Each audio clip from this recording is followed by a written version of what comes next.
Bom dia. Vamos conversar um pouquinho sobre hiperfocos, tá? Eu quero trazer aqui o paradoxo do hiperfoco. Paradoxos são ideias contrárias. Vamos fazer uma análise um pouquinho detalhada sobre a nossa dinâmica de vida hoje. A população geral hoje tem alguns hiperfocos. Eu poderia aqui ficar falando horas sobre isso. Eu vou citar alguns. Por exemplo, celulares. O celular, ele hoje é como se fosse um órgão do corpo humano. As pessoas não vivem sem o celular. A situação é tão grave que nós temos dificuldades nas escolas com crianças em relação ao celular. Nós temos hoje estados brasileiros que estão criando leis para não se usar o celular. Nós temos o vício no celular. Nós temos algumas campanhas falando do mal que as telas provocam ao sistema nervoso central.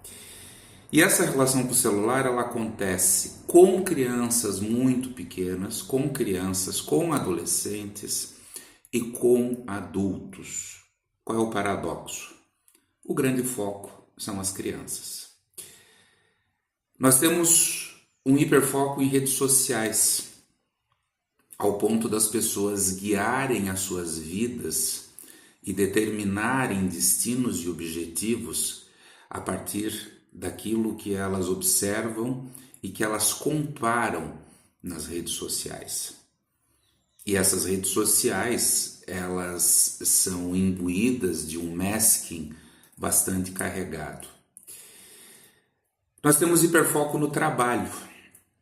Tanto que foi criado há anos atrás uma expressão chamada workaholic, que é o indivíduo que é viciado em trabalho. As pessoas passam 8, 9, 10, 12 horas do seu dia trabalhando.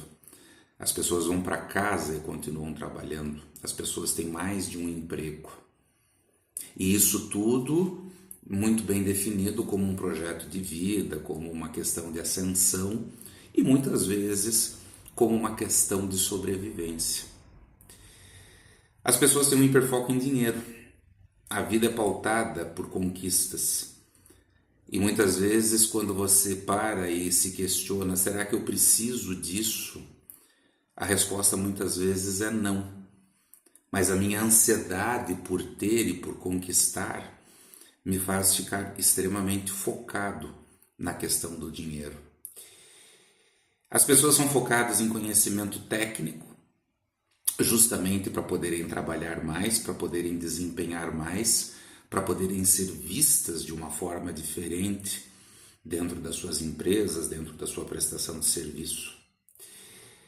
E as pessoas são focadas em informações. Informações é diferente de conhecimento.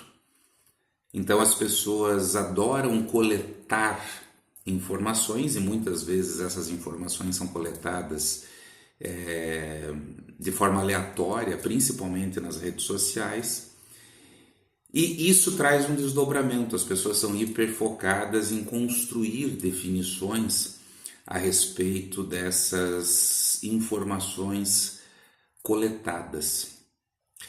E por último, as pessoas adoram e são hiperfocadas em cuidar da vida dos outros. As pessoas não podem ver um burburinho aqui na esquina que elas já criam ideias, conceitos, julgamentos, preconceitos, definem o caráter, aquilo que as pessoas são e assim por diante. Eu estou falando de hiperfocos que são semeados e proliferados dentro do senso comum, dentro da sociedade.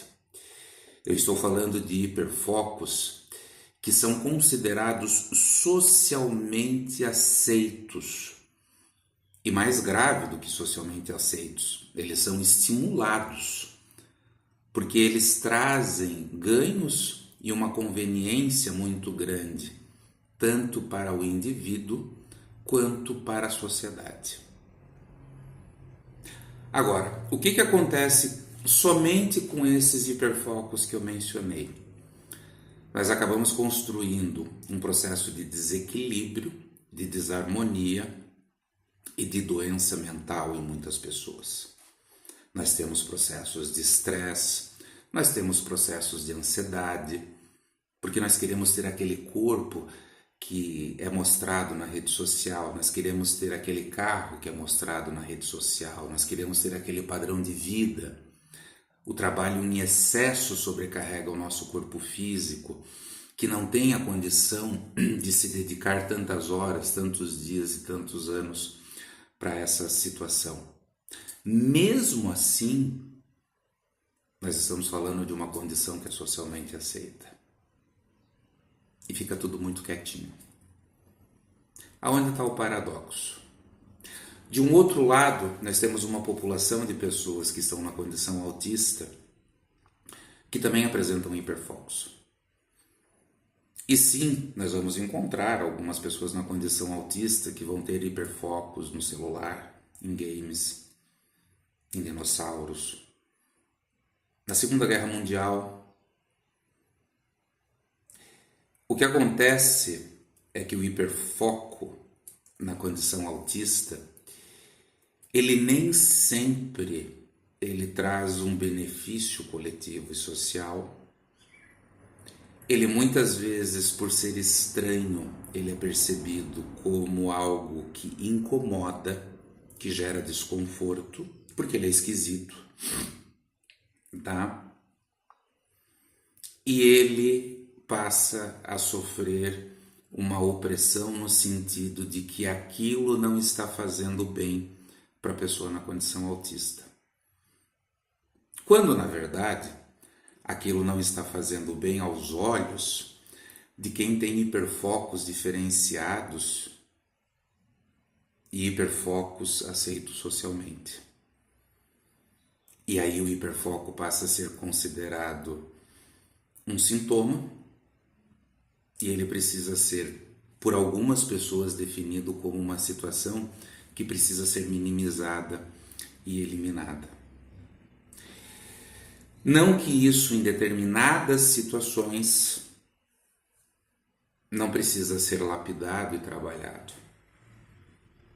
O que nós temos que refletir é que nós falamos, dentro da condição autista, de características que também pertencem ao senso comum.